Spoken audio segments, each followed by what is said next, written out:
Hey, what's going on everybody? Welcome back to another video. I'm Joe, and today we're going to be taking a look at my full review of the iPhone 6s Plus. A full disclosure, I've been a pretty big Android fanboy since the original Moto Droid, which was on Verizon, and that's been so long ago.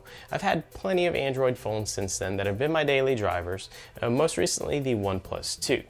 Every year I do give the new iPhone a shot, and it usually lasts about a few weeks before I go back to my Android comfort zone.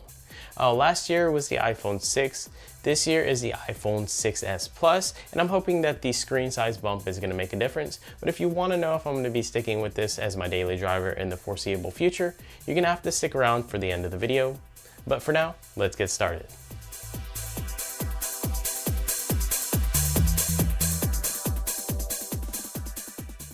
Okay, so let's talk about what's changed. Externally, this is your typical S upgrade. You're not really going to see a huge difference. Internally, however, we have an A9 chip with 64-bit architecture, M9 Motion coprocessor, 2 GB of RAM, which is absolutely huge for this iPhone.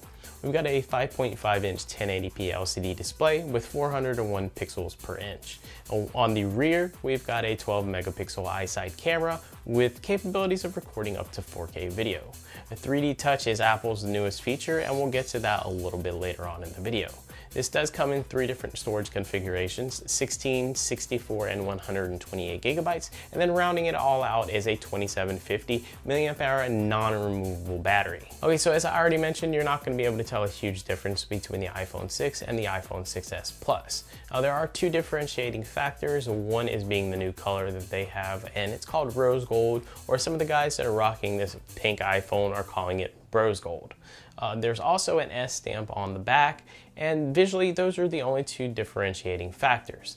Now, when you pick up this iPhone versus last year's iPhone, you're actually going to notice a weight difference. Some people are saying it's because of the new 7000 series aluminum, but according to Unbox Therapy's video, when he did the bend test, he actually weighed both of them, and the new 7000 series aluminum chassis actually weighs a little bit less.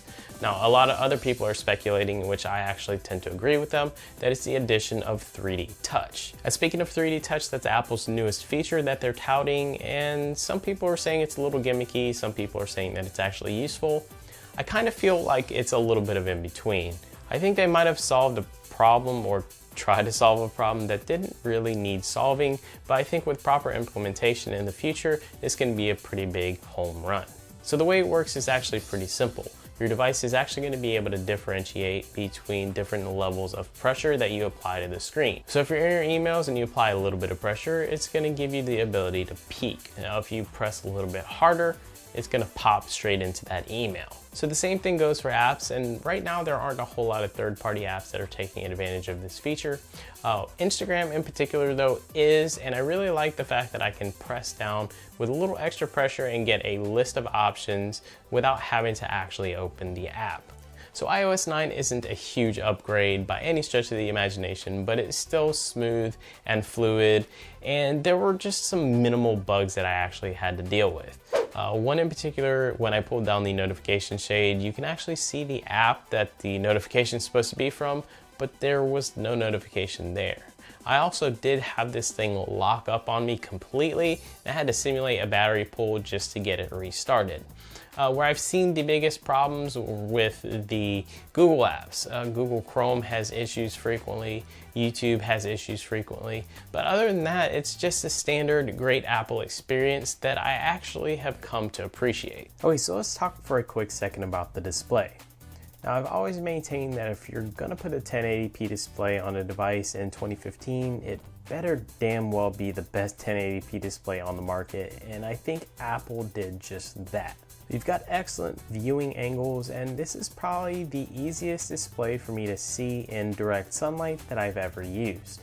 And even though this isn't the highest resolution or the highest pixel density, it's just a good quality display, and I don't miss having an ultra high resolution display in the slightest. So Touch ID is actually improved over last year, which is a pretty impressive feat. It's a lot faster, a lot more reliable, and in some people's opinion, including my own, it might be a little bit too fast, but that's not the worst gripe in the world.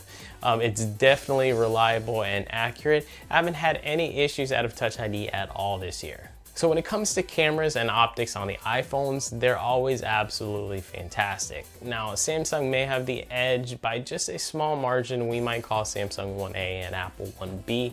I'm super glad that they actually went with a 12 megapixel camera on the rear and actually upped that megapixel count, which we all know megapixels aren't the biggest deal in the world, but now that we have a higher megapixel count, we actually have the capability of recording 4K video. We also have the capability of time-lapse and slow motion and things like that, but 4K video for me was the thing that I was looking forward to the most. Optical image stabilization is fantastic on this iPhone. I actually did a 4K video test with no tripod or no kind of stabilization at all, and I'll go ahead and throw a card in this video so that you can click that and take a look and see exactly how this camera performed. So one of the cool new camera features that Apple is touting alongside their 3D Touch is called Live Photo.